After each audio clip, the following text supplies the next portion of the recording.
The hypothesis testing, if the data is more categorical in nature, more of a counting or more of a frequency oriented data rather than a scale specific data. We have been looking at a couple of sessions on what if the data is more of scale oriented. We have used so many hypothesis tests for comparing the means, for comparing the variances, individual variances with a hypothesized value, for comparing proportions. Lot of tests we have looked at till now.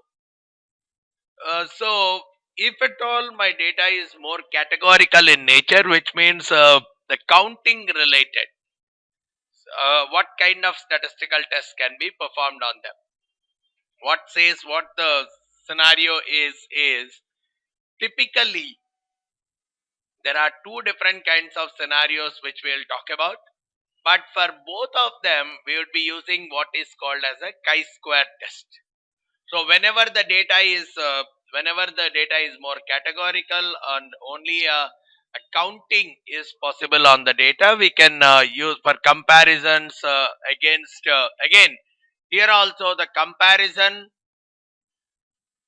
with a proposed proportion, hypothesized proportion, or uniformity in the distribution of two different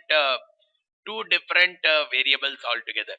So if at all I'm comparing it with the frequency versus the actuals, comparing the frequency of the observed versus the actuals, I can go with the chi-squared kind of a test. Okay, what do I do as a part of the chi-squared test? If you look at it, the test statistic which we engage is the observed minus the expected whole squared divided by expected. That is what is the test statistic